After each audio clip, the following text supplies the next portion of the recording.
Salut mon sushi, bienvenue dans l'épisode 2. Cette semaine, on la commence à Nantes, où j'ai effectué une formation d'hygiène et salubrité pour pouvoir devenir tatoueuse. Ouais, je sais, je suis un petit couteau suisse, j'aime bien me lancer dans pas mal de projets. C'était 3 jours de bourrage de crâne, mais tellement intéressant. Et puis comme d'hab, chaque fois que je fais des formations, je tombe dans une équipe de filles fous. J'ai eu mon diplôme les gars, j'ai eu 19,5 sur 20. Mais bon, j'ai une nouvelle à vous annoncer. Mais voilà, la nouvelle elle tombe. Je suis très heureuse de cette expérience. Moi, je regrette rien. Je voulais apprendre et j'ai appris.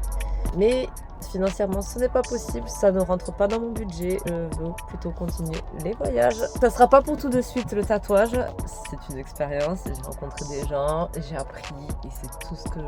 Et vraiment, je suis contente. Un petit nettoyage de pare-brise parce que tous les insectes du monde décident de se suicider dessus.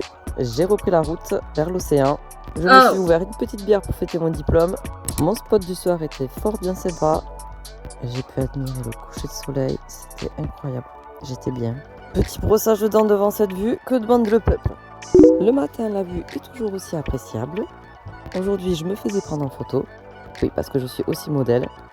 Donc, petite préparation. Je suis contente, j'ai bronzé, donc pas besoin de fond de teint. Voici le lieu de mon shooting. Et c'est devant l'objectif de Mélissa, qui est situé à Cholet, que je suis passée. On a vraiment fait des choses incroyables. J'ai déjà trop hâte de voir les photos. Après, elle est trop mignonne, elle m'a invitée au restaurant. Ce poké était vraiment très bon. Et puis l'heure de se dire au revoir et de la remercier comme il faut. Merci Mélissa.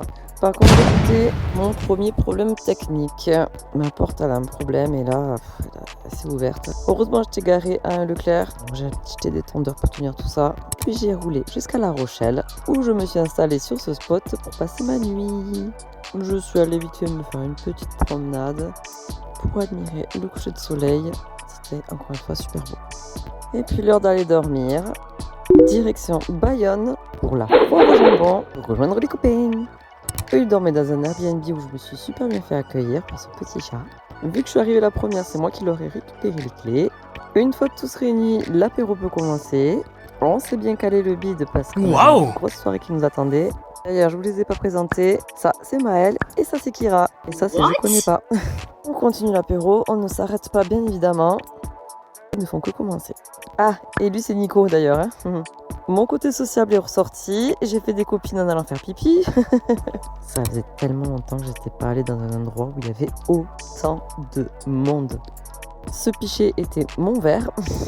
Quand on est rentré dans l'appart, on a roulé dans une Tesla. On a fait notre petit after.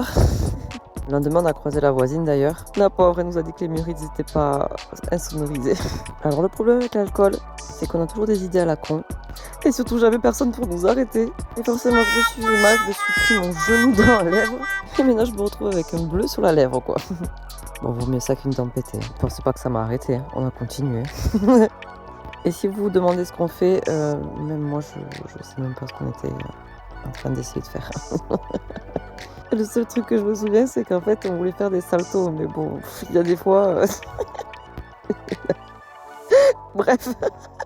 Après, il y a eu quelques tentatives d'avion, mais ce fut un échec littéral. Le lendemain, avec d'autres gueules de bois, on est retourné à la foire au jambon, mais version journée.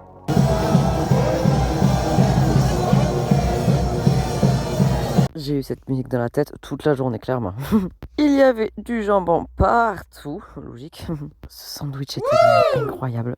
Tout ce qu'il faut pour le lendemain d'une soirée. Là, j'admirais un petit beau gosse entre les musiciens là.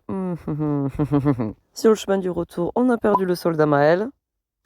Le soir, c'était pizza, parce qu'on n'a pas assez mangé gras de la journée. Le lendemain, retour en Ariège, récupérer ma chienne Isia et mon mini moi qui était chez Zaza. À la semaine prochaine pour l'épisode 3.